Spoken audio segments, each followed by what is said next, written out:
और बड़ी खबर इस वक्त आपके सामने न्यूज 24 पर। केशव प्रसाद मौर्य ने एक बार फिर से शंकराचार्य से अपील की। कहा, शंकराचार्य जी के चरणों में नतमस्तक होकर निवेदन है, विधिवत स्नान करने का अनुरोध करता हूं। संगम में पवित्र स्नान करें। अविमुक्तेश्वरानंद, हम पूज्य संतों का अपमान करने वालों की जांच करेंगे। आज प्रयागराज में अविमुक्तेश्वरानंद से मुलाकात कर सकते हैं केशव प्रसाद मौर्य।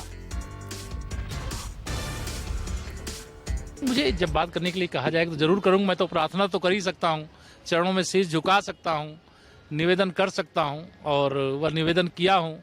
और आगे भी मैं निवेदन यही करता हूं कि जो भी विरोध है उसको समाप्त करके और संगम में स्नान करके और जो एक संदेश अनुकूल जाना चाहिए वो देने की कृपा करें, ऐसी मैं प्रार्थना करता हूं।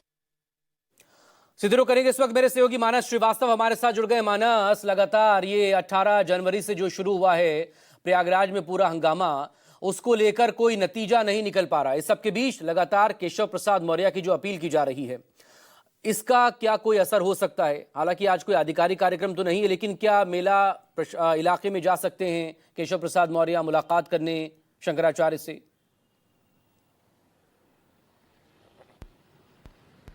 देखिए, केशव प्रसाद मौर्य का अगर आप पूरा बयान सुने पहली लाइन से लेकर आखिरी लाइन तक, तो पहली लाइन उनकी यह है कि अगर मुझसे कहा जाएगा बातचीत करने के लिए तो वो जाएंगे। यानी अभी तक जो कुछ भी कह रहे हैं वो पार्टी की लाइन या सरकार की लाइन नहीं है।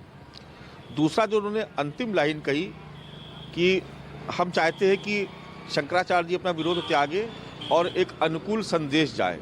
अब इस लाइन को अगर आप समझिए, इसका विश्लेषण करिए आप, तो अनुकूल संदेश का मतलब ये हुआ कि जो एक माहौल विपक्ष की तरफ से बनाया जा रहा है भारतीय जनता पार्टी की सरकार के खिलाफ कि साधु संतों का अपमान किया जा रहा है, साधु संतों की चोटी पकड़ के घसीटा जा रहा है और साधु संतों को भी सरकार बख्श नहीं रही है।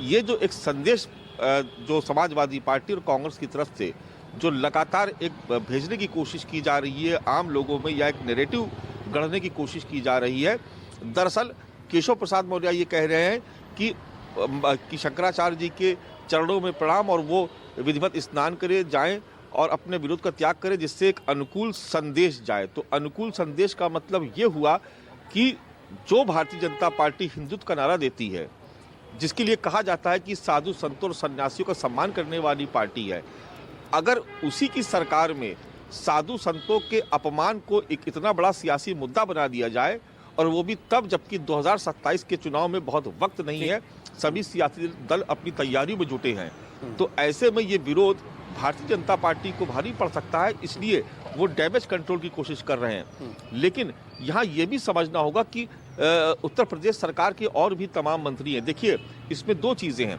एक है भारतीय जनता पार्टी का संगठन, आप देख रहे हैं कि वो शंकराचार्य के मुद्दे पर डिबेट्स में आने से बचता है, वो इस मुद्दे पर अपना कोई आधिकारिक बयान, कोई प्रवक्ता देने से बचता है। जो पार्टी के जो सरकार से जुड़े हुए जो मंत्री हैं वो एक तरीके से विरोध करते हैं शंकराचार्य के इस जो उनका मुद्दा छिड़ा हुआ है। और वहीं पर डिप्टी सीएम केशव प्रसाद मौर्य एकदम अलग लाइन ले रहे हैं। ये सवाल जरूर है। प्लीज मेरे साथ बने रहिएगा मानस, लगातार आपसे बात करनी होगी क्योंकि